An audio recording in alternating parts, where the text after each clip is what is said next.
Hello friends, வணக்கம். எல்லோரையும் ராஜா கனி சமையல் சார்பாக வரவேற்கிறேன். இன்றைக்கி நம்ம பார்க்க போகிறது எல்லோருக்கும் பிடிச்ச செஞ்சி ஸ்டைல் முட்டை மிட்டாய். வாங்க வீடியோக்குள்ளே போகலாம். அதுக்கு தேவையான பொருட்கள்: முட்டையோட வெள்ளைக்கரு 6, சுகரை நல்லா பவுட்ரு பண்ணி வச்சுக்கோங்க, அது ஒரு 250 கிராம், இனிப்பில்லாத கோவா 250 கிராம். நான் இன்றைக்கி கடையில் மில்கி மிஸ்ட்டுங்கிற பிராண்டில் வாங்கியிருக்கிறேன். இனிப்பில்லாத கோவான்னு கேட்டிங்கன்னா கொடுப்பாங்க. உருக்கின நெய் 100 கிராம், பாதாம் பேஸ்ட் 20 கிராம். பாதாமை 1 மணி நேரம் தண்ணீரில் நல்லா ஊற வச்சுக்கோங்க. கொஞ்சம் தண்ணி ஊற்றி பேஸ்ட் மாதிரி அரைச்சி வச்சுக்கோங்க. குங்குமப்பூ 4லேருந்து 5 இதழ் எடுத்து வச்சுக்கோங்க. முட்டை மிட்டாய் பேக் செய்கிறதுக்கு நம்ம ஓடிஜி தான் யூஸ் பண்ணணும்.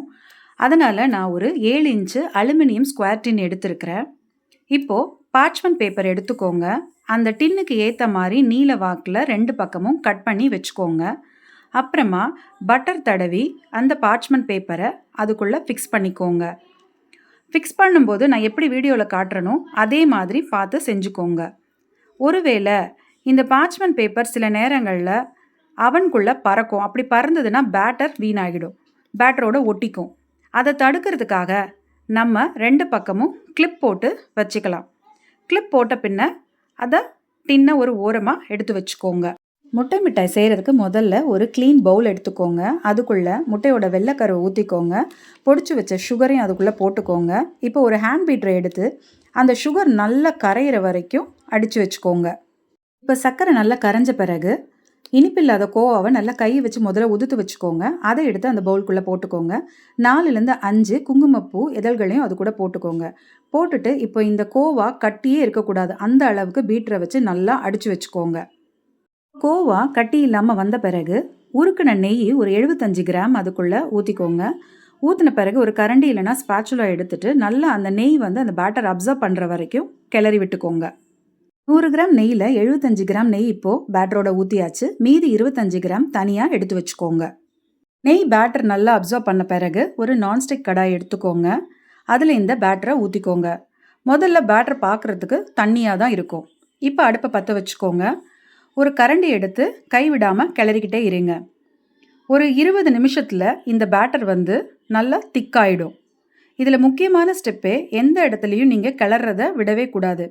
ஒருவேளை கிளறதை நீங்கள் விட்டுட்டிங்கன்னா பேட்டர் அடி பிடிச்சிரும். அப்புறம் உங்களுடைய முட்டை மிட்டாயில் தீஞ்ச வாசனை தான் வரும். அதனால் ரொம்ப கேர்ஃபுல்லாக கரண்டியை வச்சு கைவிடாமல் கிளறிக்கிட்டே இருங்க. எனக்கு இந்த பேட்டரை குக் பண்ணுறதுக்கு கிட்டத்தட்ட 20 நிமிஷம் ஆச்சு. உங்களோட அடுப்பு, உங்களோட ஸ்பீடை நீங்கள் பார்த்துக்கோங்க. நல்லா திக்கான பிறகு அடுப்பை அணைச்சிடுங்க. கட்டியான இந்த பேட்டர் ரொம்ப சூடாக இருக்கும். அதனால் ரொம்ப கேர்ஃபுல்லாக நம்ம ரெடி பண்ண டின்னில் இதை ஊற்றிடுங்க. ஊற்றின பிறகு ஒரு ஸ்பேச்சுலா எடுத்து 4 பக்கமும் அந்த பேட்டரை ஸ்ப்ரெட் பண்ணி விட்டுடுங்க.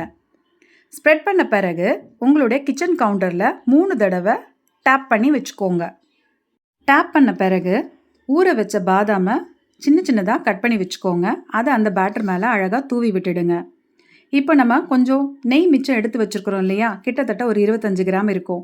அந்த நெய்யை நீங்கள் இந்த பேட்டர் மேலே அழகாக ஊற்றி விட்டுடுங்க எல்லா பக்கமும்.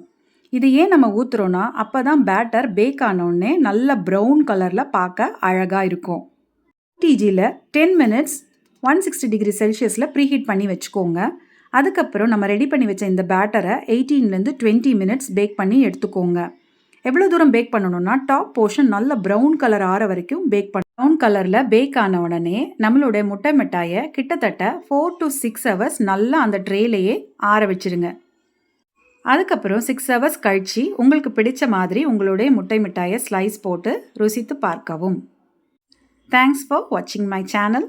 பிடிச்சிருந்தா லைக் பண்ணி சப்ஸ்கிரைப் பண்ணுங்கள். தேங்க்யூ.